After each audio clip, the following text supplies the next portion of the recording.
Segunda carta de Paulo aos Tessalonicenses, no capítulo 1.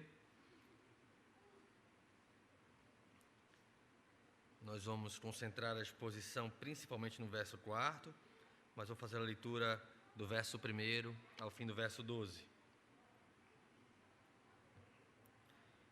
Diz assim a palavra do Senhor: Paulo, Silvano e Timóteo, a igreja dos Tessalonicenses, em Deus, nosso Pai, e no Senhor Jesus Cristo. Graça e paz a vós outros da parte de Deus, Pai, e do nosso Senhor Jesus Cristo.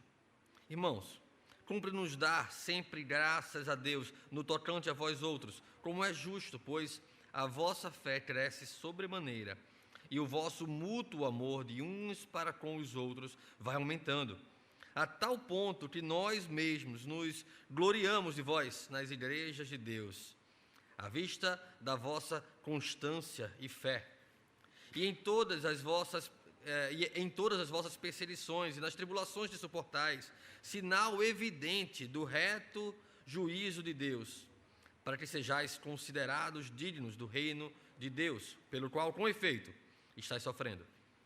Se de fato é justo para com Deus que Ele dê em paga tribulação aos que vos atribulam, e a vós outros que sois atribulados, alívio juntamente conosco, quando do céu se manifestar o Senhor Jesus com os anjos do seu poder em chama de fogo, tomando vingança contra os que não conhecem a Deus e contra os que não obedecem ao Evangelho de nosso Senhor Jesus.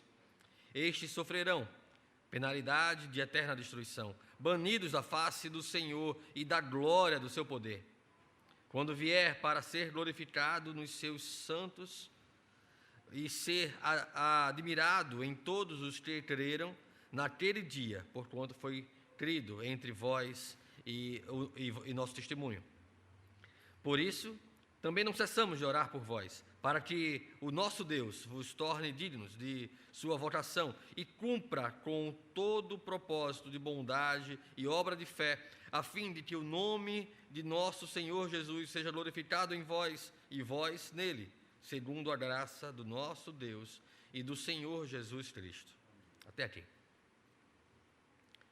Vamos orar mais uma vez, que o Senhor possa nos ensinar na sua palavra, que possa aplicar a sua palavra em nossos corações, e que apesar da nossa indignidade, a dignidade, a pureza da palavra do Senhor, inspirada e escrita aqui por homens santos de Deus, possa alcançar os nossos corações sem ser contaminada com a nossa indignidade. Pai, bendito todo-poderoso Deus, te louvamos, Senhor, porque Tu és santo, Pai, e nós não, pecadores, Senhor, em essência, em natureza. Porque corrompidos pela nossa própria condição diante de Ti, nós temos praticado coisas que não agradam a Ti, Senhor, e não correspondem à verdade do Evangelho. A nossa corrupção natural nos inclina ao pecado. Pecamos porque somos pecadores. Mas o Senhor, santo, justo, que não pode ver o mal, nos amou, e no tempo e na história que o Senhor designou para a nossa salvação, nos atraiu a si, convertendo o nosso coração de pedra em carne e nos fazendo entender as maravilhas da redenção, o juízo que nos aguardava por causa das nossas obras más e a redenção que o Senhor revelou em Sua palavra, manifestada em Cristo Jesus, por meio do qual nós somos justificados, feito igreja, Senhor. E jamais sem Cristo, jamais sem cruz. Não estamos aqui cultuando em torno de uma graça barata, de uma salvação conquistada sem preço. Não, Senhor, Cristo foi o preço. O sangue de Jesus consumou a ira de Deus e nos foi por propiciação e por remissão. Talvez palavras difíceis de compreendermos na sua totalidade, mas, Senhor, estamos certos, Senhor, de que não poderíamos salvar a nós mesmos. E Te louvamos, Senhor, por Cristo. Por isso estamos aqui, reunidos como a igreja fez no passado, em torno do sacrifício, mas desta vez do sacrifício revelado a tua palavra, que nos trouxe Cristo de uma vez por todas, o sangue derramado de uma vez por todas, de maneira perfeita e definitiva, para nos reconciliar com o Senhor e nos trazer à comunhão. Ó Deus, nos ensina na tua palavra, nos ensina acerca daquilo que precisamos ser moldados e viver em ti, Pai. Enquanto aguardamos ansiosamente a expectativa da volta de Jesus, com o qual estaremos na presença do Senhor, para todo sempre, na nova criação que o Senhor tem preparado e nos aguarda. Louvado seja o teu nome. Em nome de Jesus. Amém. Carta de Paulo aos Tessalonicenses, segunda carta de Paulo aos Tessalonicenses. Na última oportunidade que pude estar aqui com vocês, eu concluí uma série de exposições na primeira epístola aos Tessalonicenses.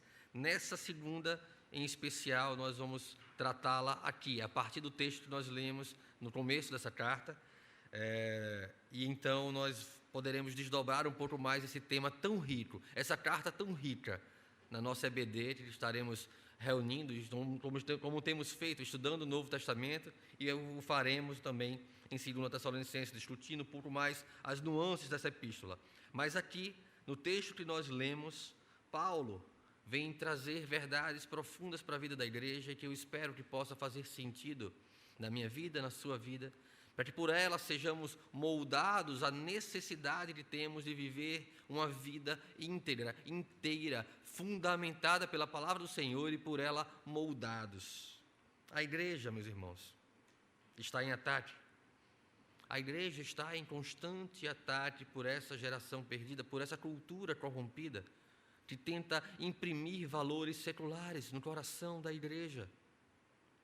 A igreja está em ataque quando nós nos sentimos muitas vezes obrigados, ou nos sentimos muitas vezes seduzidos, constrangidos a mover-nos numa direção oposta à direção do Senhor, por causa das influências do nosso coração pecaminoso e a oportunidade que Ele quer abraçar em meio a essa geração. Não é novidade para a igreja, nós cantamos agora que as portas do inferno não prevalecerão contra a igreja, mas é de lamentar que muitas vezes as portas da igreja não prevalecem contra o inferno, contra os seus ensinos maliciosos, contra as suas seduções doutrinárias. Nós nos deparamos com isso todos os dias, nós somos confrontados todos os dias por uma cultura pervertida. Somos muitas vezes seduzidos ao consumo de valores que não correspondem àqueles que o Senhor inspirou em sua palavra, para que andássemos neles, buscando talvez ganhar o mundo, vivendo como quem tem a alma perdida, porque temos muitas vezes nos deixado levar pelas influências dessa geração. O mais recente grito de talvez choque para com as verdades ensinadas pelo Evangelho, nós vimos, foi amplamente divulgado, compartilhado nas redes sociais, a última propaganda da Burger King, onde ensina as crianças a normatizar o pecado, a normatizar o relacionamento homossexual, a normatizar de que não existe homem e mulher, podem ser qualquer coisa que eles quiserem. Assim têm sido ensinadas as nossas crianças, e se não cuidarmos daquilo que elas consomem enquanto informação, daquilo que elas consomem enquanto educação, estaremos deixando que o mundo as molde e o pecado seja normatizado em seus corações. Quando somos ensinados nas Escrituras que precisamos lançar os nossos filhos como flechas, é prepará-los como flechas e lançá-los ao mundo, e não deixar que o mundo faça dele flechas em conformidade com aquilo que não corresponde à palavra do Senhor. Mas esse é só um dos aspectos pelo qual a igreja e as nossas famílias têm sido atacadas. E isso não é novidade. A igreja vai ser constantemente atacada até a volta do Senhor Jesus Cristo. Nós vamos ser perseguidos de alguma forma até a volta do Senhor Jesus Cristo. Porque se não estamos sendo perseguidos, é porque talvez não estejamos confrontando ou sendo a contracultura que precisamos ser em meio a essa geração. na carta ao Apocalipse, né? na revelação da vinda de Cristo, no livro de Apocalipse, João então vai escrever sobre toda essa geração, todos esses homens que adoraram a besta, que preferiram adorar a besta. E ele vai dizer que todo mundo preferiu adorar a besta, exceto aqueles que tinham seu nome escrito no livro da vida, exceto a igreja que o Senhor, com o sangue de Cristo, inscreveu no livro da vida. Porque essa é a inclinação natural de um coração corrompido, de um homem que já nasce no pecado, que já é concebido em pecado. Ele vai viver constantemente desejando o pecado, se relacionando com o pecado, amando o pecado, tendo prazer no pecado. E as portas da igreja nem sempre prevalecem contra o inferno. Há uma série de exortações também no livro do Apocalipse. Se nós virmos lá na igreja de Tiatira, o Senhor Cristo vai dizer que aquela igreja tolera que mulheres como Jezabel seduzam os jovens da igreja à prostituição e à idolatria. Antes mesmo, na igreja de Pérgamo também, na doutrina de Balaão, também abraçando a idolatria, também abraçando a prostituição. Quantas vezes nós choramos por irmãos da igreja que têm sido alvo de idolatria?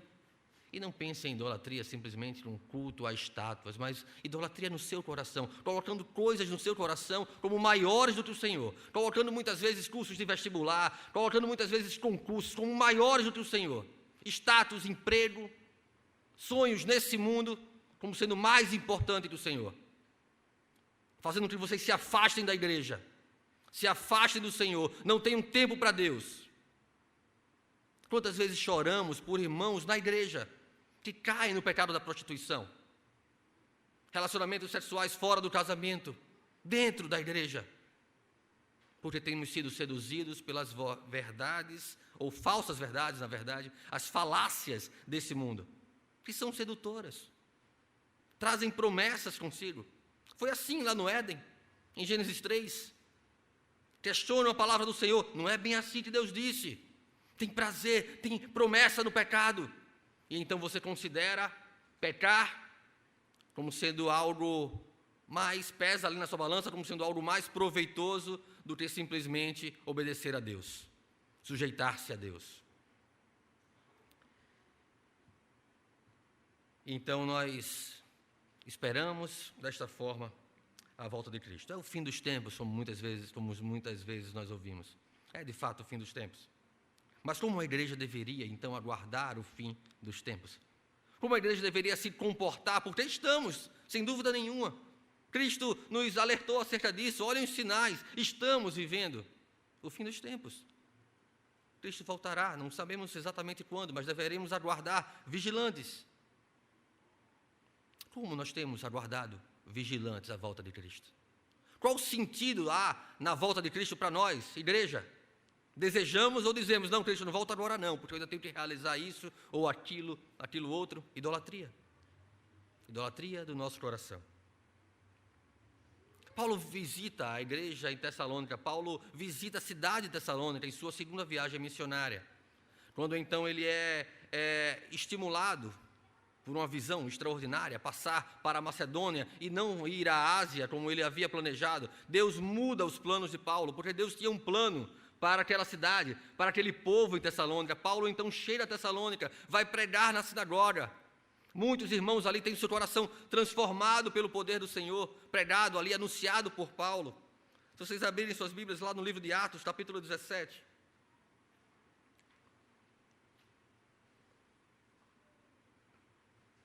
Atos, capítulo 17, dos versos 1 até o verso 9, diz assim: tendo passado por Anfípolis e Apolônia, chegaram a Tessalônica, onde havia uma sinagoga de judeus. Paulo, segundo o seu costume, foi procurá-los e por 3 sábados arrazoou com eles acerca das Escrituras, expondo e demonstrando ter sido necessário que o Cristo padecesse e ressurgisse dentre os mortos. E este dizia: é o Cristo, Jesus, que eu vos anuncio. Alguns deles foram persuadidos e unidos a Paulo e Silas, bem como numerosa multidão de gregos piedosos e muitas distintas mulheres. Os judeus, porém, movidos de inveja, trazendo consigo alguns homens maus dentre a malandragem, ajuntaram a turba, alvoroçaram a cidade e, assaltando a casa de Jason, procuraram trazê-los para o meio do povo. Porém, não os encontraram.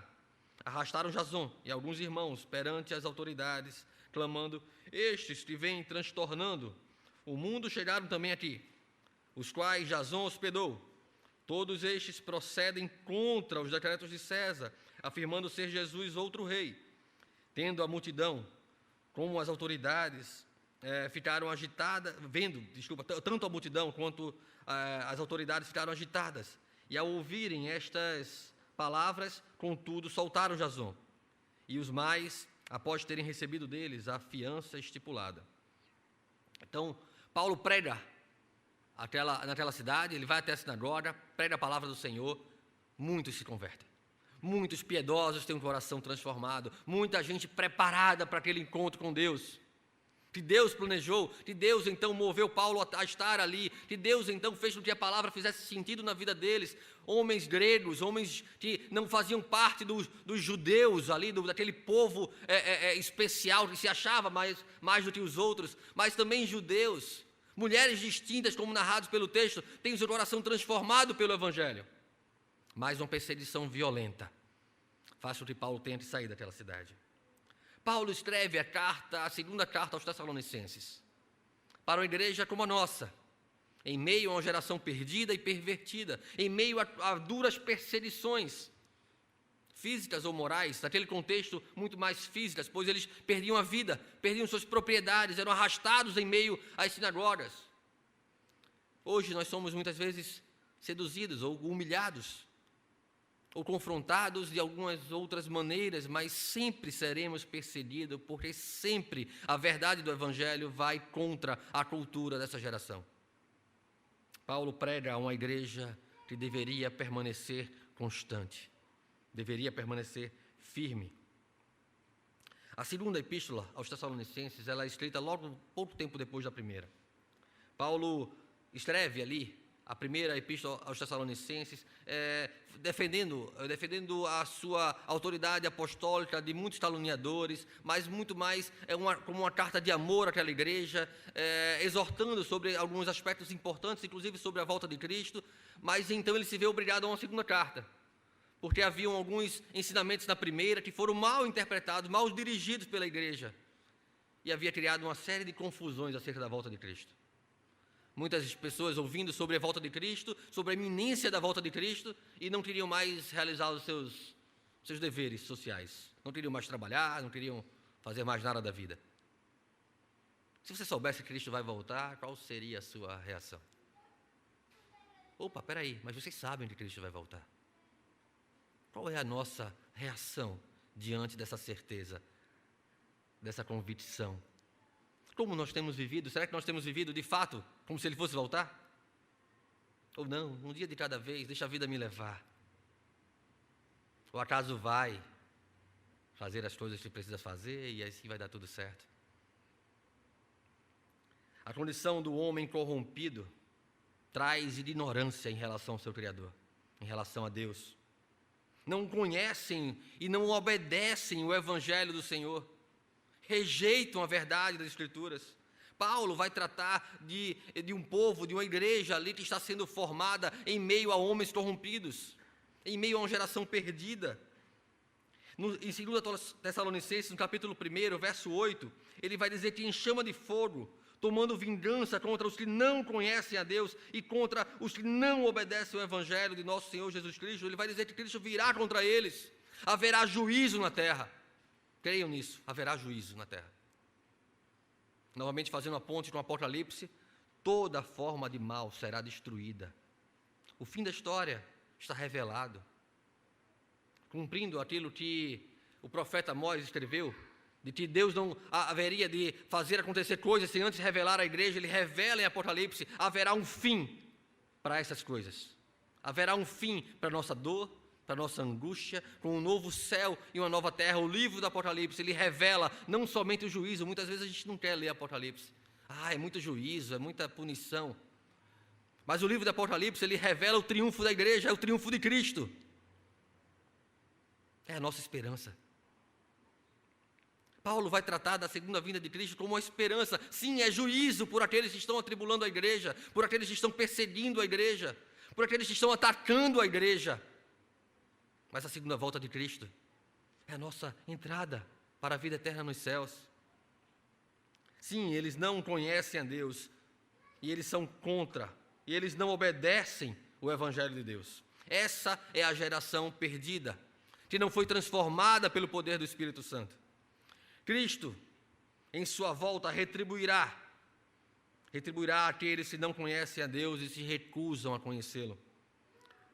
Não reconhecem como Deus de suas vidas, como Senhor de suas vidas. Vivem em idolatria, fazendo com que em seu coração haja uma competição de ídolos, de prioridades, de privilégios. No capítulo 2, também de 2 Tessalonicenses, dos versos 10 a 12, Paulo escreve: e com todo engano de injustiça aos que perecem, porque não acolheram o amor da verdade para serem salvos. É por este motivo, pois, que Deus lhes manda a operação do erro, para darem crédito à mentira, a fim de serem julgados todos quantos não deram crédito à verdade. Antes, pelo contrário, deleitaram-se com a injustiça, tiveram prazer com o pecado, se relacionaram de maneira tão íntima, tão gostosa, tão prazerosa, se sentiram afagados pelo pecado e não queriam largá-lo. Assim é o coração daqueles que não têm o Senhor em suas vidas. Assim é o coração daqueles que vivem de maneira dissoluta, como se não houvesse Deus, como se Cristo não fosse voltar, como se tudo que tivessem para viver fosse apenas essa vida. Quando o homem, sem Deus, ouve a mensagem do Evangelho, consciente e voluntariamente ele a recusa, dentro de sua consciência e de sua vontade limitada, ele a recusa, manifestando sua inclinação natural à mentira, à corrupção, ao pecado. Trocam a verdade de Deus pela mentira. Paulo havia alertado a igreja de Roma acerca disso. Os homens não adoram a Deus como Deus, eles trocam a verdade de Deus. Deus traz a sua verdade, o seu evangelho. Eles, não, eu prefiro essa mentira. Foi assim no Éden. Vamos voltar de novo ao Éden. Foi assim que Deus disse? Não, não foi assim que Deus disse. A verdade de Deus comprometida no Éden, em Gênesis 3. A verdade de Deus negada no Éden. Não foi isso que Deus disse. Não foi, mas não foi bem assim. E a gente começa a questionar, começa a relativizar a verdade. E quando a verdade de Deus, quando o absoluto, que é a Escritura, que é o fundamento da nossa fé, ele então se desfaz, todo o prédio vai ruir. Toda a nossa religiosidade vai ruir, porque o fundamento não existe mais. A geração pervertida desse tempo troca a verdade pela mentira desse mundo. Paulo vai chamar esses homens de perversos e maus. No capítulo 3, versos 1 e 2, também de 2 Tessalonicenses. Finalmente, irmãos, orai por nós, para que a palavra do Senhor se propague e seja glorificada, como também está acontecendo entre vós, e para que sejamos livres dos homens perversos e maus, porque a fé não é de todos. Deus faz uma nítida separação entre a igreja e o mundo, entre o seu povo e os incrédulos. A fé não é de todos. Como disse Martin Lloyd Jones, religião é o homem em busca de Deus. O cristianismo é Deus buscando o homem, manifestando-se a ele e puxando o homem para si. Paulo vai dizer que porque mesmo em meio a uma geração perdida e em suas mentiras, Deus escolheu soberanamente homens para a salvação. No capítulo 2, versos 13 e 14 de 2 Tessalonicenses, escreve Paulo: entretanto, devemos sempre dar graças a Deus por vós, irmãos, amados pelo Senhor, porque Deus vos escolheu desde o princípio para a salvação, pela santificação do Espírito e fé na verdade, para que também vos chamou, mediante o nosso Evangelho, para alcançardes a glória de nosso Senhor Jesus Cristo. Vontade de Deus, soberana, revelada na formação da igreja. Mas também a ação da igreja, movida pela vontade do Senhor. Cristo nos convida, Cristo convida homens a se achegarem a Ele. Cristo convida homens a ponderarem, larguem os seus fardos pesados, tomem o meu que é leve. E aí alguns dizem sim, outros dizem não. Mas aqueles que dizem sim porque o Senhor os instruiu e os habilitou para dizer sim. O Senhor os escolheu desde o princípio para a salvação.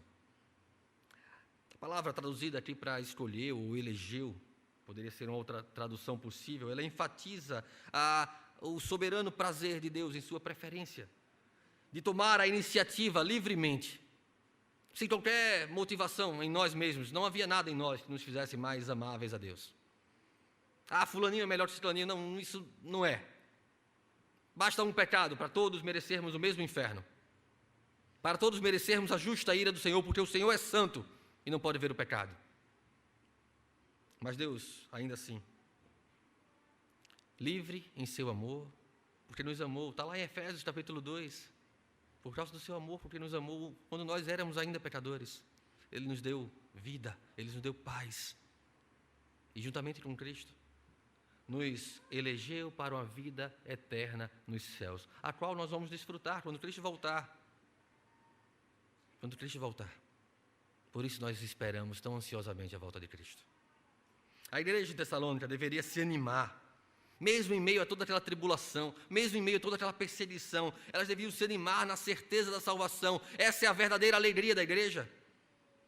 Essa é a alegria constante da igreja. A salvação é a nossa alegria, a certeza da salvação, a certeza do triunfo de Cristo e da volta dele, triunfante. É a alegria da igreja. Porque foram chamados para uma glória eterna, não para a glória desse mundo, não para vencer nesse mundo, não para prosperar nesse mundo, não para tomar posse das bênçãos X, Y, Z nesse mundo, mas a bênção na qual nós tomamos posse e tomamos porque foi conquistada para nós e não por nós, é a bênção da salvação. O milagre maior que Deus poderia realizar em nossas vidas é a salvação. Não é um carro, não é a casa, não é seu casamento. O milagre maior que Deus pode operar é transformar a natureza de alguém que só quer pecado, querer Deus. E só Ele pode fazer isso em nossos corações. No capítulo 1, Paulo vai exortar a igreja à perseverança. No segundo, ele vai trazer ensinamentos acerca da vinda de Cristo, e esse é o panorama de 2 Tessalonicenses. No terceiro, entre outras exortações, Paulo vai dar o exemplo de como nós devemos viver em conformidade com essa verdade. Mas os versos 3 e 4, e em especial o verso 4 do capítulo 1, volte lá seus olhos no texto. 2 Tessalonicenses, capítulo 1, versos 3 e 4, vai dizer: Irmãos, cumpre-nos dar sempre graças a Deus, no tocante a vós outros, como é justo, pois a vossa fé cresce sobremaneira, e o vosso mútuo amor de uns para com os outros vai aumentando, a tal ponto que nós mesmos nos gloriamos de vós, nas igrejas de Deus, à vista de vossa constância e fé, em todas as vossas perseguições e nas tribulações que suportais. Havia perseguição naquela igreja. Havia tribulação naquela igreja. Não era um tempo fácil, não era um tempo cômodo. As pessoas não tinham liberdade de ir para a igreja. As pessoas não tinham liberdade de dizer somos cristãos. Mas as pessoas tinham a necessidade de viver como Cristo. Porque essa era a verdade do Evangelho que havia sido anunciada para aquelas pessoas. E essa foi a verdade que eles abraçaram com amor. Sim, Paulo vai fazer no primeiro capítulo uma exortação a essa perseverança. Embora no segundo ele vai falar da volta de Cristo, no terceiro, como eu falei, algumas outras exortações, mas principalmente a conduta de alguns dos irmãos, como eu mencionei, que estavam desleixosos de suas responsabilidades por uma interpretação equivocada da volta de Cristo. Se Cristo vai voltar, para que eu vou trabalhar? Se Cristo vai voltar, para que eu vou fazer isso ou aquilo, ou qualquer outra responsabilidade? E aí Paulo traz uma exortação dura. Aquele que não trabalha, que não coma. E se é assim que eles querem viver, que sejam excomungados da igreja. Não entenderam o que é Cristo. não aprenderam, de fato, genuinamente o que é Cristo. Paulo traz 3 características aqui de uma igreja viva. Uma igreja viva tem uma fé firme. É característico do cristão que progride, que cada dia tenha uma maior segurança em Cristo, uma fé firme, firmeza na fé, mais contentamento em Deus, mais comunhão no Espírito Santo. Em segundo lugar, uma igreja viva, ela tem um amor crescente. E esse amor é um amor de serviço, um amor de servir uns aos outros, de ter interesse pela vida uns dos outros. Não é só de receber na porta com um sorriso, ou depois se despedir com um sorriso, e ver agora só no próximo domingo, mas é de ter interesse na vida do outro, de querer saber como está, do que está precisando. Uma igreja viva se incomoda quando alguém falha, quando alguém cai. Chora junto, ri junto. Participa das alegrias e das angústias uns dos outros. É um amor caridoso, que se torna cada vez mais evidente na maneira como nos tratamos. Em terceiro lugar, e eu gostaria de chamar a atenção para esse ponto. Uma igreja viva é uma igreja que persevera constante. Não é uma igreja que simplesmente abandona Cristo na primeira dificuldade. Não é uma igreja flexível, como o personagem do livro do Bunyan, Peregrino. Quando o cristão, então, tem o vislumbre do Evangelho, de querer perseguir a cidade celestial, e então sai da cidade da destruição, rumo à cidade celestial. E é confrontado por 2 amigos, obstinado e flexível. Obstinado ali, tentando garantir que ele retorne, que ele volte. Flexível por hora, convencido por cristão a seguir com ele. Obstinado volta para a cidade da destruição, no livro do Bunyan. Depois leiam com calma, vale a pena. Flexível segue com ele. E eles começam a conversar e, de repente, desatentos, caem no pântano da dúvida. E, na dúvida, flexível volta para a margem mais perto. Não é assim que deve ser a igreja. A igreja não deve ser flexível.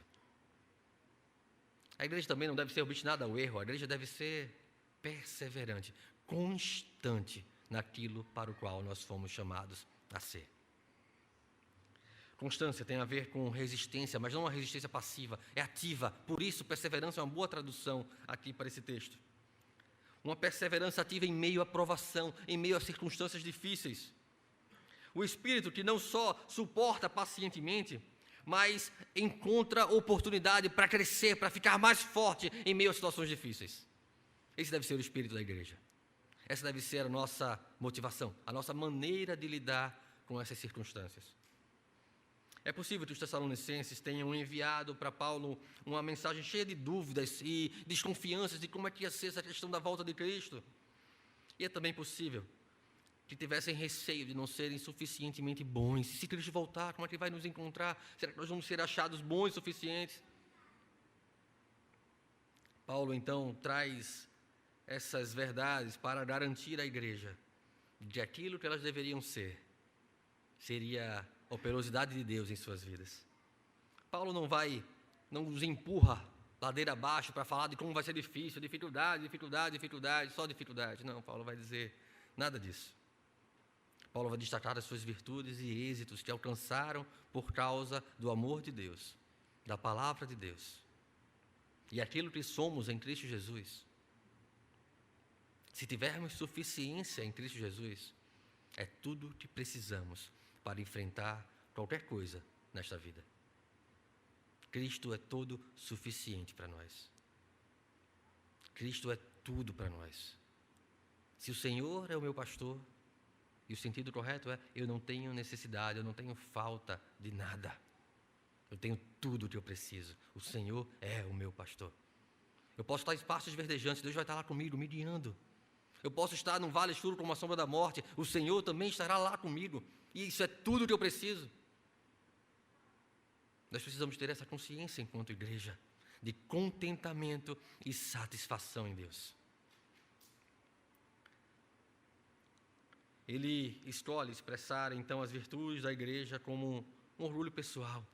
Ele está feliz de vir à igreja daquele jeito, não um orgulho pessoal egoísta, mas algo pelo qual ele se orgulhava em Deus, da obra que Deus fez, de ter participado daquilo, de ter vivido e experimentado aquilo. Calvino vai escrever que a paciência é o fruto e evidência da fé. Desse modo, nos gloriamos, disse ele, na paciência que brota da fé, e damos testemunho de que ela resplandece em vós eminentemente. É um pouco isso que Paulo está querendo dizer aqui. Ele está tão feliz naquela igreja, porque aquela igreja tem mostrado a sua fé na sua perseverança, na sua paciência, na sua constância. E essa é a maneira da igreja demonstrar aquilo que ela é, na maneira como nós vivemos, na maneira como nós desejamos a Cristo, desejamos a Deus. Como já disse certo pregador, se nós não temos hoje, nesta vida, desejo de estar na presença do Senhor, desejo de cultuar a Deus no domingo, não o teremos na eternidade. E talvez não tenhamos sido chamados para ela. Mas se nós fomos chamados para uma eternidade na presença de Deus, esse desejo arde em nosso coração hoje. Nós queremos estar na presença do Senhor hoje. Queremos estar cultuando hoje, vivendo Cristo hoje. Embora não plenamente, não perfeitamente ainda, mas já certos de que aquele que começou a obra em nós é fiel para cumpri-la. A verdade dessa mensagem é que não há nada além da fé que nos sustente, que sustente a nossa constância, a nossa perseverança em meio a essas situações adversas. Elas vão nos atingir, elas vão nos atacar. Mas se nós tivermos fé, quando vier o dia mau, devidamente revestidos com a armadura de Deus, nós vamos poder suportá-los. Nós vamos poder passar por eles. Eu gosto de uma frase do Churchill, que ele diz que se você estiver atravessando o inferno, continue atravessando. No sentido de que ele vai passar. Continue atravessando porque ele vai terminar. Não importa a situação que nós estamos enfrentando, a constância no Senhor, a perseverança no Senhor, a certeza de que Deus está conosco em todo o tempo, que o nosso triunfo é o triunfo de Cristo, que a nossa vitória é a vitória de Cristo, é a salvação conquistada na cruz por nós, precisa alegrar o nosso coração e nos dar o ânimo necessário para enfrentarmos os dias maus de nossas vidas. Por isso, quanto mais alguém se apropria e faz uso da fé, mais será habilitado a ter paciência, a ter perseverança, a suportar com mais firmeza as circunstâncias desta vida. Assim como, por outro lado, distante da fé, seremos facilmente tragados pela ansiedade, pela impaciência, pela tribulação, pela angústia e talvez, em último caso, até pelo suicídio.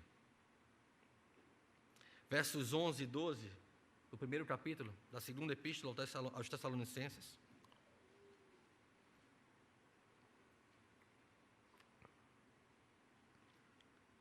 Diz assim: por isso também, não cessamos de orar por vós, para que o nosso Deus vos torne dignos de sua vocação e cumpra com poder todo o propósito de bondade e obra de fé, a fim de que o nome do nosso Senhor Jesus seja glorificado em vós, e vós nele, segundo a graça do nosso Deus e do Senhor Jesus Cristo. Essa precisa ser a constante oração da igreja, para que nós, como igreja, uns pelos outros, suportando uns aos outros, exortando uns aos outros, orando uns pelos outros, possamos vencer juntos as situações adversas dessa vida, constantes, perseverantes, desejosos da volta de Cristo, mas se Cristo não voltou ainda, que possamos viver ainda assim o propósito de sermos igreja, proclamar as virtudes daquele que nos chamou das trevas para a sua maravilhosa luz.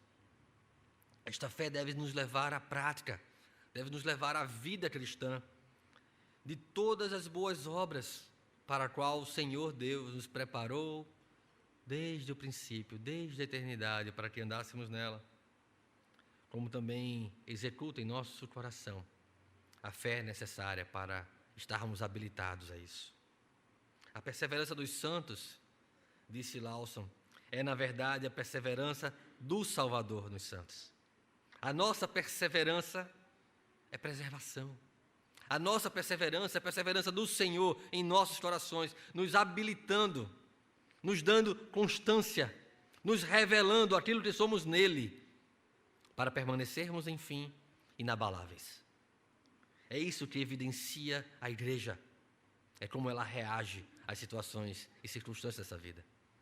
Não com desespero, não com a angústia de quem vai ser vencida por essas situações, mas a igreja de Cristo, aquela a qual as portas do inferno não prevalecerão contra ela, é uma igreja constante em direção à cidade celestial, em direção à glória eterna dos céus, em direção à perfeita vocação para a qual cada um de nós foi escolhido antes da fundação do mundo, antes de termos feito obras boas ou mais, para vivermos eternamente com o Senhor.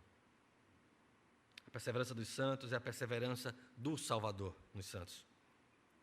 Por isso, meus irmãos, a mensagem que eu gostaria que pudessem guardar em seus corações para vivê-la em suas vidas é que devemos ser constantes em nossa vida cristã. Não devemos nos deixar esmorecer, esgotar espiritualmente. Mas eu não aguento mais. Não tenho tempo para ler a Bíblia. Eu não tenho tempo para cultuar a Deus. Eu não tenho tempo para adorar a Deus. Eu não aguento mais online. Meus irmãos, a gente faz tanta coisa online. Antes mesmo de pandemia, a gente vivia online em rede social.